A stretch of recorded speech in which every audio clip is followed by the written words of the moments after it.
The Nashville Predators need all the points they can get if they have any hope of making the postseason, and they're going to try to get 2 points tonight against the Edmonton Oilers. On today's Locked On Predators podcast, we're going to tell you 3 things we must see from Nashville and the one thing we absolutely do not want to see from Connor McDavid.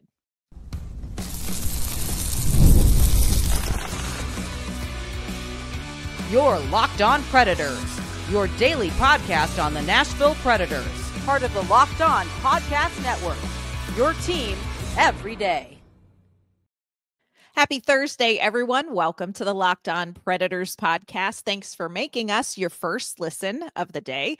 We're your free daily Nashville Predators podcast. We're a part of the Locked On Podcast Network, your team every day. Want to kick off this, what we like to call Friday Junior episode, welcoming any first-time listeners, and of course, giving a shout out to our Locked On Predators insiders and our everydayers who tune in to talk Nashville Predators hockey with us. I'm Ann Kimmel. I'm a writer with Penalty Box Radio, and my friends, I have a partner in crime. You do. I'm Emma Lingen, and I'm the Predators site editor and reporter for the Hockey News. Today, we know the Predators are hunting for wins and points.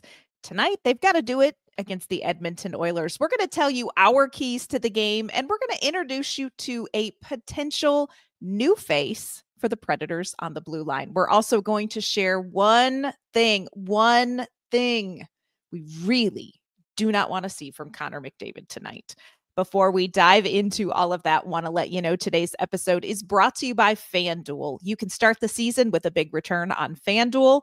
New customers can place a $5 bet and you'll get started with $150 in bonus bets if you win your first $5 bet. Visit FanDuel.com to get started.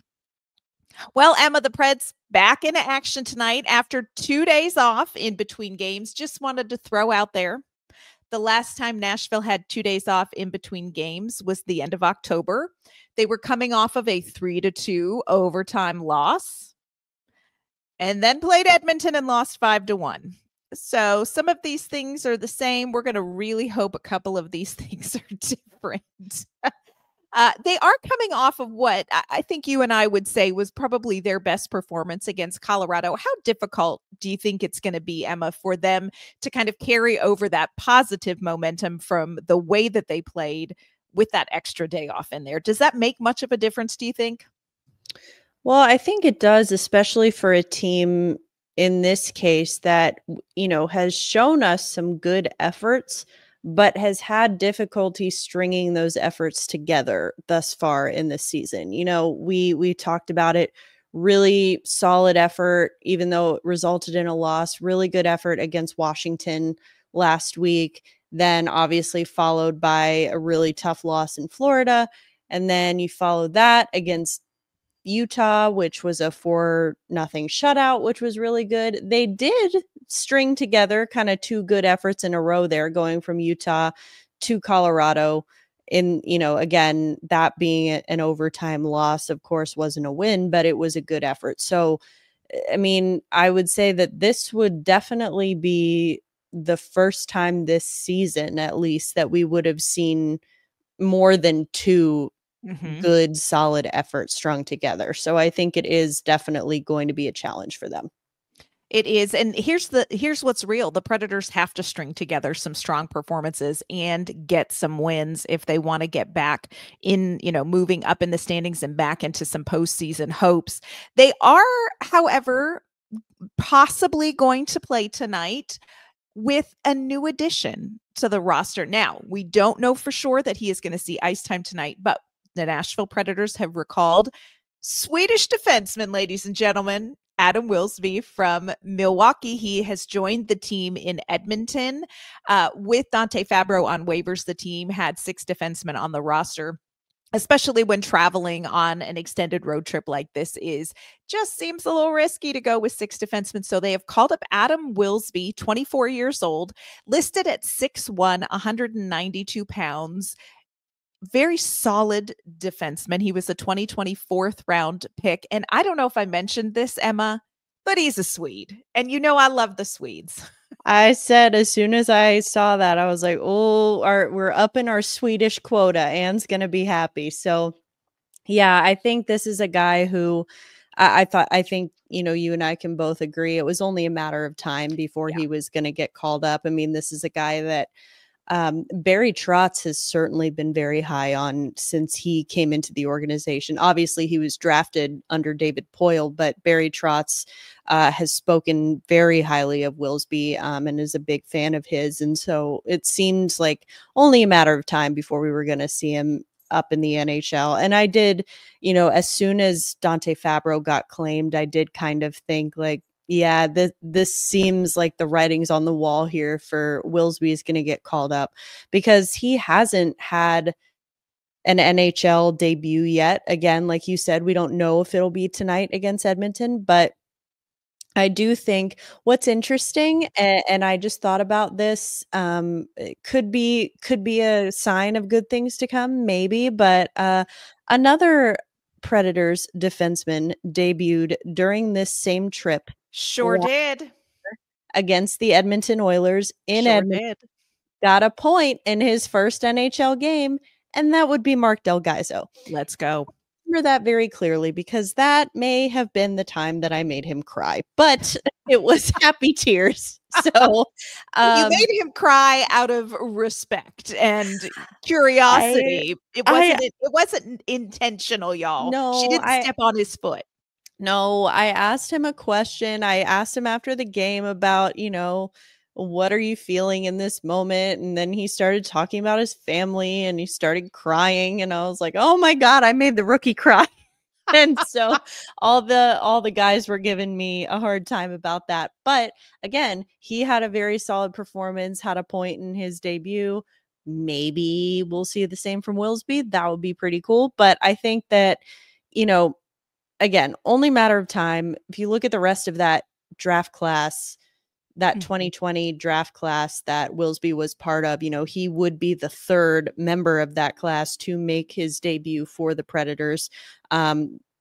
First being obviously Yaroslav Askarov, then Luke Evangelista, and now Wilsby. So it seemed like the timeline was kind of lining up there. And, again, like you said, when you're traveling on the road for that long, it seems like you're playing with fire a little bit by only having 6 defensemen. So it's got to add an extra layer of just kind of comfort to have an extra body in there. And I think it's great for Wilsby, whether he plays tonight or not, get him with the team, get him practicing with the team, kind of building connections with the team. Of course, he knows several of the players on this team really well that were in Milwaukee with him over the past couple of seasons. So this is not a completely foreign looking roster. He's been in training camp with these guys as well. Wilsby is somebody that I think maybe a lot of casual fans don't know a lot about, because when you talk about Nashville defensemen, you tend to think of like Spencer Stastny, standout speed skating, just an incredible skater. Same for Tanner Mollendijk, amazing skater. Ryan Ufko, very fast, very high IQ. Adam Wilsby is a really great defenseman playing defense. Like he is, when you talk about all these extra things that you see in all of these other defensemen, what you get from Adam Wilsby is a very strong, smart, heavy defenseman. He is your traditional guy. And I think that is a really good piece to add to this roster, because if you look at like, where could he slate in? Any number of places. Again, don't know that he is going to slate in. He could just sort of be that 7th defenseman on this trip. But if he did, could he take the place of Luke Schenn? Probably not, because we know Andrew Brunette really loves him. But would that not be a great fit for him? Like, how about a little Del Gaizo Wilsby? Just throwing it out there.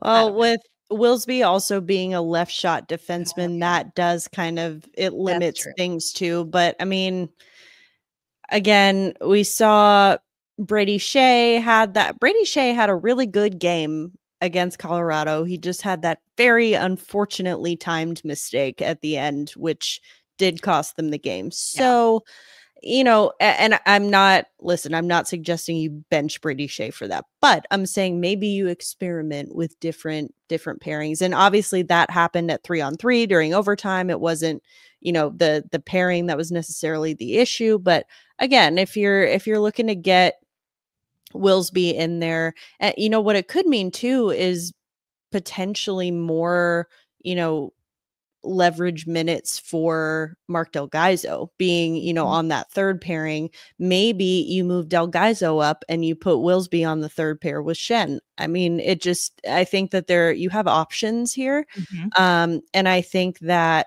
there's, it could end up, again, with this whole idea of we want to do something, we want to like add a spark, and maybe this new person will bring the spark. And hey, the last time they called up a new person, it was Zach LaRue and they won 3 in a row. And it's like, okay, that's good, but eventually you're going to run out of guys that you can call up. So Milwaukee is empty. Yeah.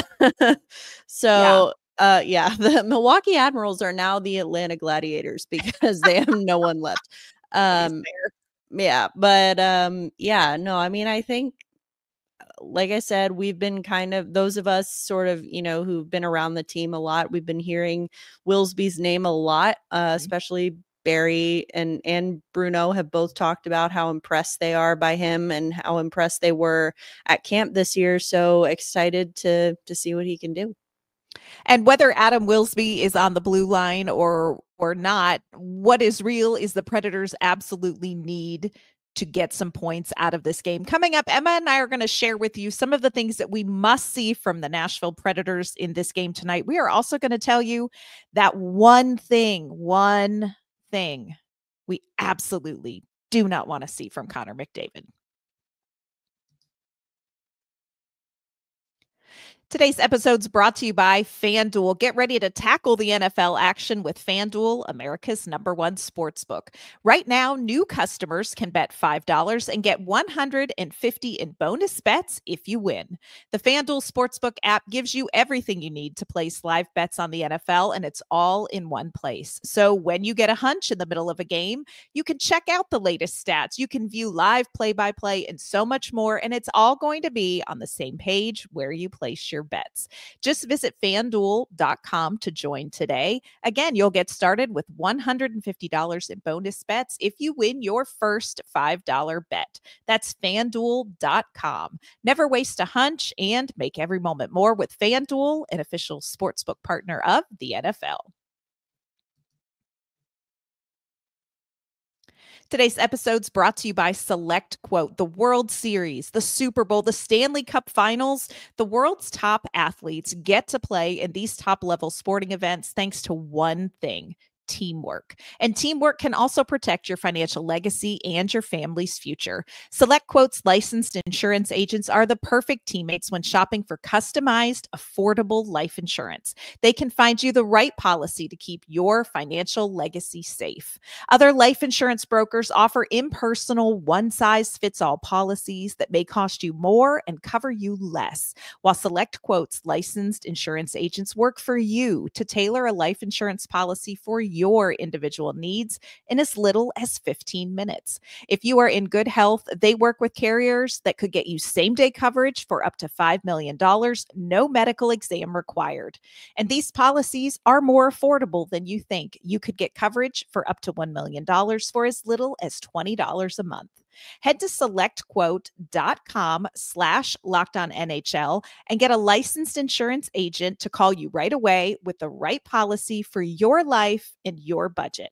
Again, go to selectquote.com/LockedOnNHL today to get started. Get the right life insurance for you for less at selectquote.com/LockedOnNHL.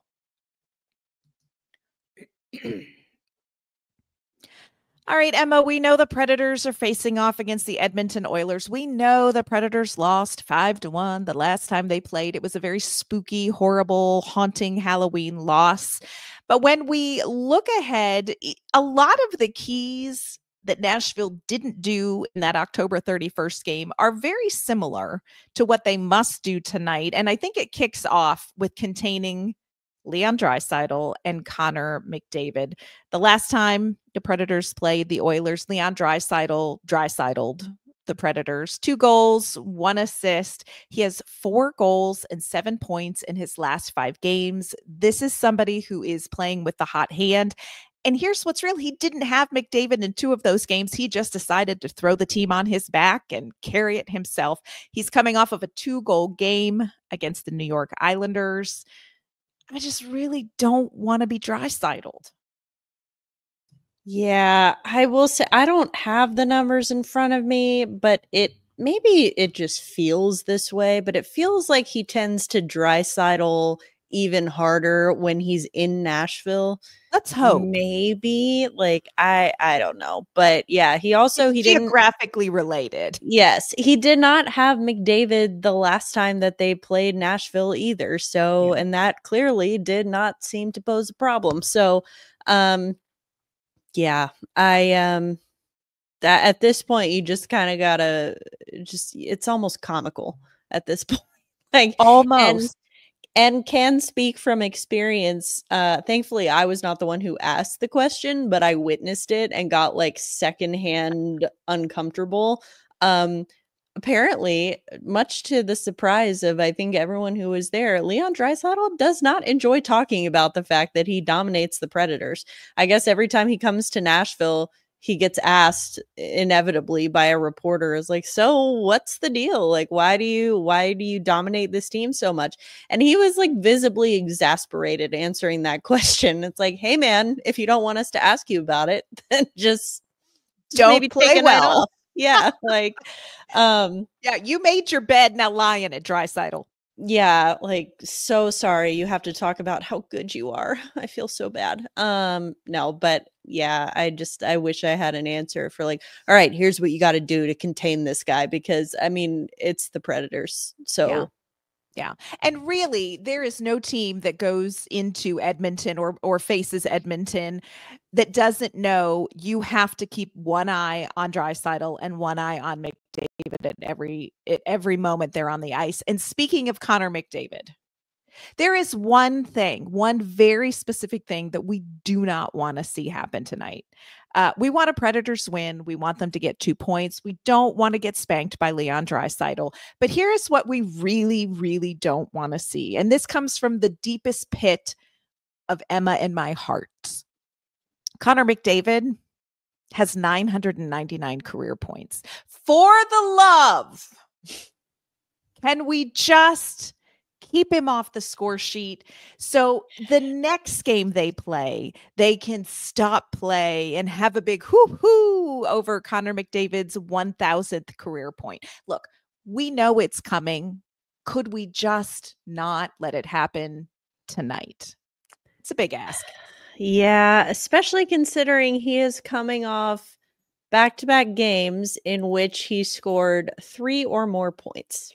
He had 4 points in that win over the Islanders. He had 3 against Vancouver in their previous game, but potentially positive in the 2 games before that, the Golden Knights and the Columbus Blue Jackets managed to hold him off the score sheet. So maybe we could Columbus Blue Jacket him. You're saying there's a chance. So you're saying there's a chance. I mean, man. Yeah, it's possible. And I mean, by possible, I mean extremely likely that he gets that point against Nashville. There's going to be a whole thing. Mm-hmm. Yeah. And look, rightly so. There should be a whole thing. When you do 1,000 points, and you can hate the Oilers and be frustrated, and you can dislike Connor McDavid, but there is nobody who follows hockey that can say, that can say he's just not a great player. He is. Yeah. He is the NHL. He is the best player in the NHL. And so rightly so, he deserves the moment for that milestone, and that milestone's only going to get bigger. But could we just maybe not tonight? Just another night would be better for us, Connor. Yeah, there's really not a good time for It's not a great me. time for us. Sorry. Yeah. One of the areas where Nashville actually has a potential advantage is on special teams. Edmonton's power play right now is 22nd in the league. But, and that stat makes you think, oh, great. First of all, we know better. Like, we know better. Just stay out of the box. Don't give them the power play. They've also had the third fewest chances on the power play. So that's one of those times where the stat tells you the truth, except when it's lying. Nashville is 10th on the power play, and they've had a lot of chances, tied for the fourth most power play chances. They've got 12 goals and 54 power play opportunities. You've got to get the top unit for Nashville scoring, because Edmonton's penalty kill, not terrific.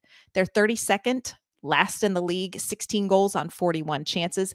And my friends, Nashville currently ranks first in penalty kill. They've only allowed, and this is impressive, 5 goals against in 55 chances. So there is an opportunity for Nashville to capitalize on maybe a little bit of a lopsided special teams matchup here. But let's just, for safety's sake, don't commit a penalty. Don't let Edmonton go on the power play, because then we're going to have to stop time and watch Connor McDavid get his 1,000th point, and ain't nobody got time for that.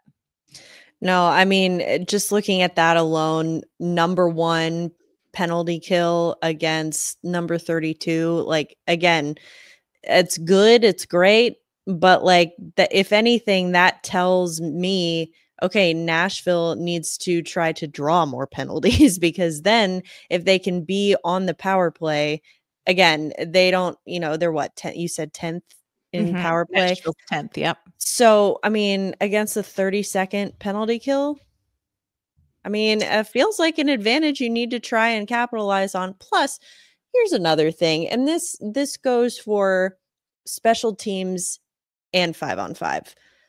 For the love, I was so frustrated watching the Predators against the Oilers in that Halloween game. And I mean, no disrespect, because I have met Calvin Pickard. I have talked to him. He's a lovely person. Lovely.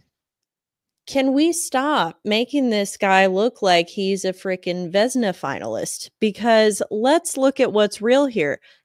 Edmonton's goaltending tandem of Stuart Skinner and Calvin Pickard, both of them have a save percentage below 900, and like well below 900. Skinner's at 881 and Pickard's slightly better at 886.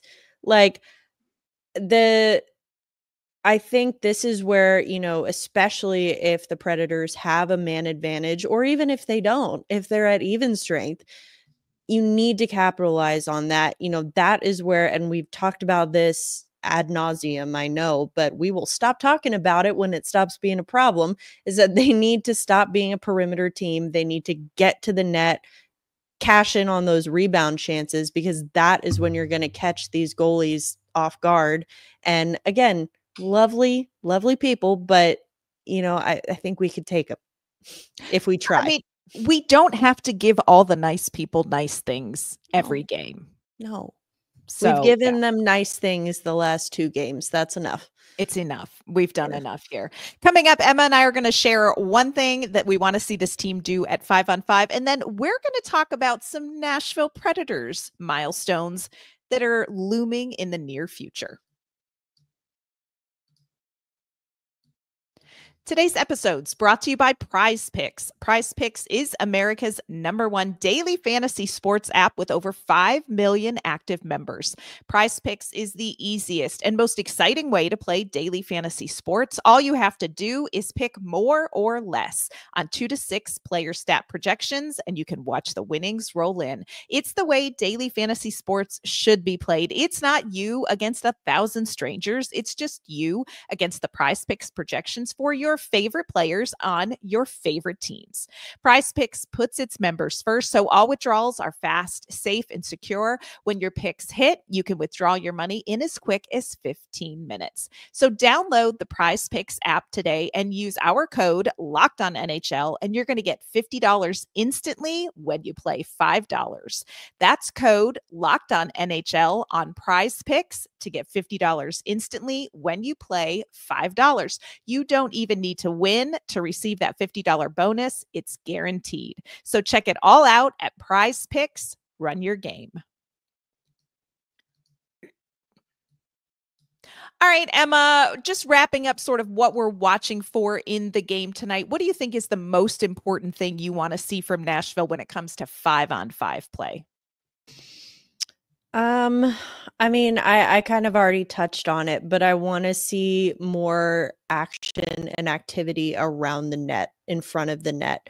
I am, all of the fun passes and the perimeter play, it's getting a little old. And this is a really difficult team where, you're not going to be able to get away with that, and they should know that by now, because now twice they have lost to them. So I think they need to get to a point where they're talking to each other, which again, we've seen that they have gotten better at that. I do think that they have turned a corner in that regard.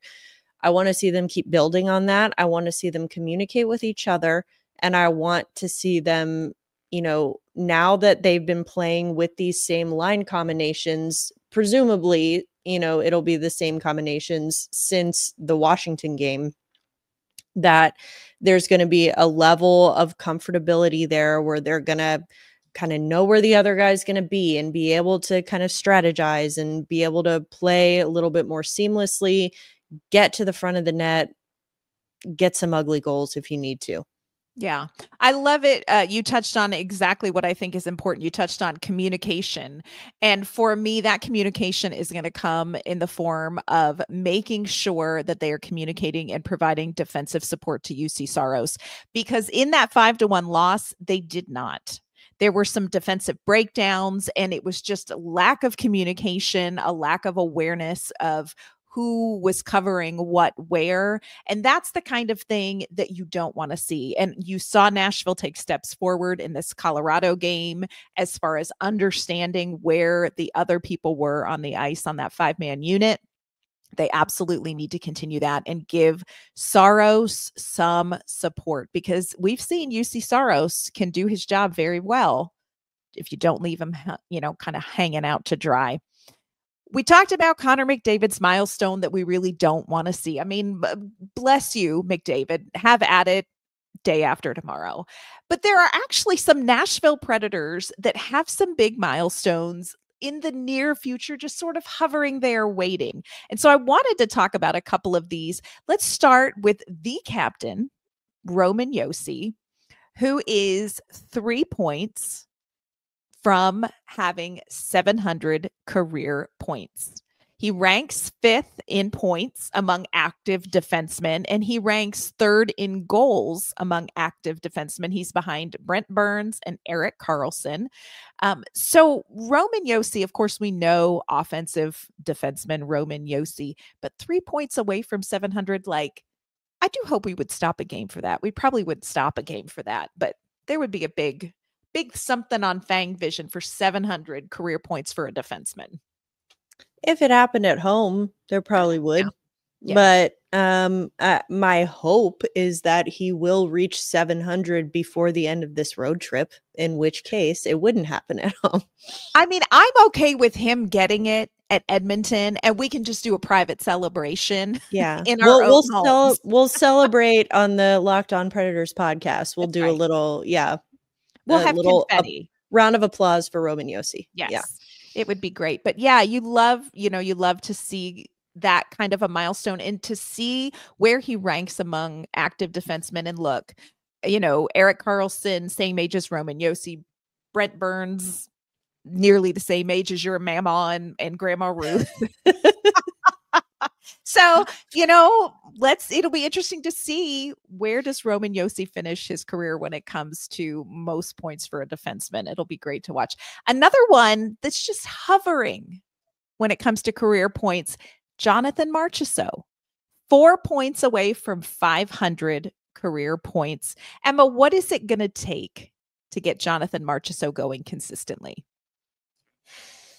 I think you just got to get the rest of the guys going with him. I think you need a legitimate 2C to play with him, and now it's him and Gus Nyquist on the second line. I mean, we love Colton Sissons, but Mr. Potato Head isn't necessarily going to cut it. So I think, again, these individual issues that they're having, and I'm not even saying Marchessault's having an issue. I think that of the free agent additions from the offseason, he has been the one who has picked up the quickest, and I think is, like, just based on, raw skill and raw ability, seems like the best fit for Andrew Brunette's system. So I'm not really worried about him. It's just like, when your big guns aren't firing, then no one's firing. And it's like, you need to get everyone kind of working in a rhythm together. And so, I've liked what I've seen from him so far. I think that he's tailor-made for this system. I just think it's going to come with time. Yeah. And he's somebody who I think requires a tremendous amount from himself. And even though you and I have talked about being patient with these new free agent additions, I feel like he maybe is not as patient with himself as he could be. So I look for that milestone to be hit in the very near future. I think Jonathan Marchessault is just itching to pop off, and I think it's coming. The last one I want to talk about, we are hopefully going to see in the next couple of days, Emma, and that is backup goaltender Scott Wedgwood. 1 win away from 50 career wins. For the love of God, Scott Wedgwood, we want to celebrate this one with you. Now, I'm guessing that Saros will get the start against Edmonton. We have a back-to-back tomorrow night against Calgary, which could be Scott Wedgwood's start. I'm here for Scott Wedgwood getting that 50th career win. And I think we all know the Nashville Predators really need that. Yeah. I mean, that would be, first of all, just for Wedge, he's awesome. Yes. He deserves it. He's he's so awesome. And he is also just like such a hard worker and such a good teammate. I know that he hasn't quite endeared himself to the fan base in Nashville yet, just with, the losses that he has had and his performance in the preseason, which, first of all, can we just let go of that? It's preseason. Everything's made up and the points don't matter. So Facts. it does not count. But, he had that rough loss to Florida last week, which by no means was the biggest issue. Right. Yeah. There were plenty of blame to go around in that one. But yeah, I think I would agree with you. I think I would bet that we see, based on the opponents and just based on the, like, what we've seen so far with back-to-backs, it's usually been Saros who starts the first game and Wedgwood gets the second.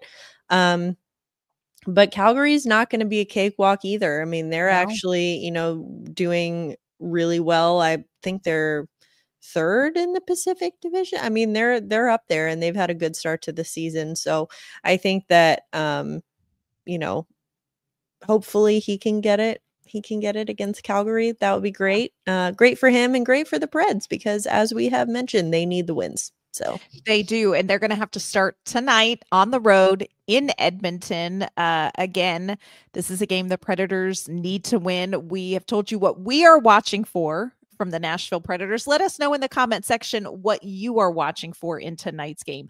What player do you think needs to step up? And what do you think the team overall needs to do to secure a win? We'd love to hear what you have to say. Before we log off from today's episode, though, Emma, let everyone know where they can find you and your work. You can find me on social media at Emma_Lingen, and you can find my work at the Hockey News. And you can find me on social media at ANK_Mama on Ice. You can find my work at Penalty Box Radio. You can also follow the podcast on social media at LO_Predators. We are going to be back tomorrow We're going to recap whatever we see in the Edmonton game. Dear God, don't let it be Connor McDavid's 1,000th point. But whatever it is, Emma and I will be back tomorrow to recap the game, including one word to describe what we see. We hope you'll join us then. In the meantime, have a great Thursday.